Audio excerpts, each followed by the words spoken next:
kutoka hapa katika viwanja vya ubalozi wa Marekani nchini. Mimi ni Henry Mabumo wa ITV. Serikali imesema ifikapo Desemba 31 mwaka huu, urushwaji wa matangazo ya televisheni kwa njia ya analojia utasitishwa na badala yake itatumika teknolojia ya dijitali pekee. Mwandishi wetu Emmanuel Buhohela anayo taarifa zaidi.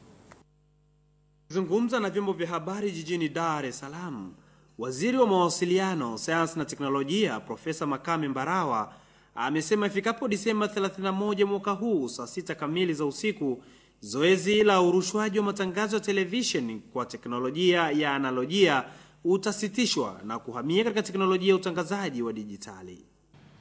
Katika kutekeleza mabadiliko hayo, nchi wanachama wa Jumuiya ya Afrika Mashariki zimekubaliana kuwa ifikapo tarehe 31 Disemba mwaka 2012 saa 6 kamili usiku, vituo vyote vya utangazaji vinavyotumia teknolojia analojia vitalazimika kuzima mitambo yake na kuanza kurusha matangazo hayo katika mfumo wa dijitali peke yake.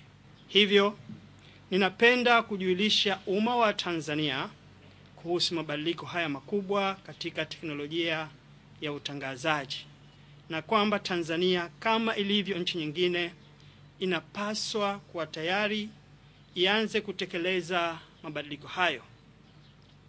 Aidha, Waziri Mbarawa amesema wizara yake kwa kushirikiana na Mamlaka Mawasiliano Tanzania itahakikisha mabadiliko hayo yanafikiwa bila ya kuathiri teknolojia na mifumo mbalimbali ya mawasiliano iliyopo hivi sasa hapa nchini.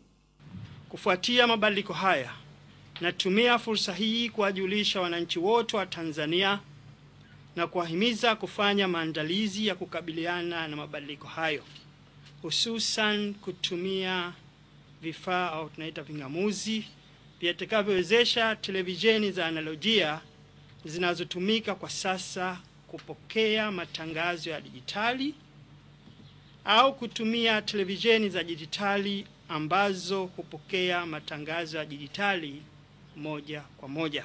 Amesema mabadiliko hayo hayana budi kufanyika ili kufikia malengo ya maendeleo ya kiuchumi yanayotokana na teknolojia bora zaidi ya mawasiliano, hususani matumizi ya kifaa kimoja kupata huduma mbalimbali kama vile kuunganisha huduma za simu, internet na utangazaji ambazo haziwezi kufikiwa kwa mfumo wa teknolojia ya analojia. Kutoka Dar es Salaam, Emmanuel Buhohela, ITV. Halmashauri ya Manispaa ya Musoma mkoani Mara imeombwa kuziondoa gereji zote ambazo zimejengwa pembeni mwa Ziwa Victoria kutokana na kutiririsha hovyo maji mabaki ya mafuta ndani ya ziwa hilo, jambo ambalo limedaiwa limekuwa likisababisha uchafuzi mkubwa wa mazingira. Kutoka Musoma mkoani Mara, mwandishi wetu George Marato anayo taarifa zaidi. Wananchi hao wamesema kuwa baadhi ya watu wameanzisha gereji bubu karibu na maeneo hayo ya Mwaro wa Mwigobero, huku wakitumia gereji hizo kuoshea magari, hatua ambayo imekuwa ikichangia kuingiza maji ya mabaki ya mafuta ndani ya Ziwa Victoria na hivyo kusababisha uchafuzi mkubwa wa mazingira. Gereji kuwepo karibu na maeneo ya ziwa sifurahi sana, kwa sababu tunatumia pia maji ya kunywa na pia tunakula wale samaki. Kwa hiyo mimi sifikirii sana kuwepo gereji pale karibu na ziwa. Naona kama ni kitu kimoja tofauti. Mimi nashauri labda ile gereji pale ingehamishwa, ingeenda pembeni kidogo. Kwa hiyo kuna viumbe hai ambavyo vinahitaji kuishi mle ndani. Kwa kweli navyo vinahitaji vilindwe. Ni mali ya asili. Si sahihi kufanyia kando ya ziwa kuchafuza mazingira.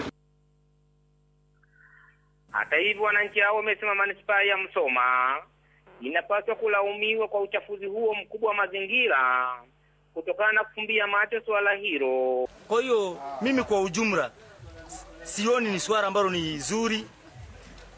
Kwa hiyo naomba Manispaa ya Musoma iweze kulifuatilia. Nini wanaenda pale Manispaa wanahonga wale viongozi wa Manispaa ya Musoma. Watu wanaenda Manispaa wanaonga hela na kuwa ni uchafuzi kwanza ni uchafuzi kuchafua mazingira ambayo ili ziwa ambayo unakuta ni sehemu ya kulishia mazao ya samaki. Kwa hiyo kwa kweli inakuwa ni uharibifu. Kwa upande wake, mwenyekiti wa kikundi cha kutunza hifadhi ya miambao ya maji katika manispaa ya Msoma, Bwana Obedi Kaswamila, amesema uchafuzi wa maji ya ziwa Victoria umeanza kushamiri kutokana na uzembe mkubwa wa maafisa wa mazingira katika manispaa ya Msoma na maeneo mengine ya mkoa wa Mara kwa kushindwa kusimamia sheria. Gereji zinasimikwa kwenye fukwe za ziwa. Kilimo kando kando ya ziwa kinashamiri, ingawaje kuna vibali ambavyo vina utata kutoka manispaa. Sasa kwa hali hii mimi kama kiongozi wa hili shirika nimeona niweke wazi kwenye vyombo vya habari kwamba hawa viongozi wasimamiaji wa uhifadhi ya mazingira wahakikishe hali hii isiendelee, kwa sababu ni wao ndio wana wajibu wa kuzuia vitendo vya uchafuzi wa mazingira ya miambao ya maji. Hata hivyo, viongozi wa manispaa ya Msoma hawakuwa tayari kuzungumzia swala hilo licha kutafutwa siku 2 mfululizo. Nikiripoti kutoka Msoma mjini, mimi ni George Marato wa ITV.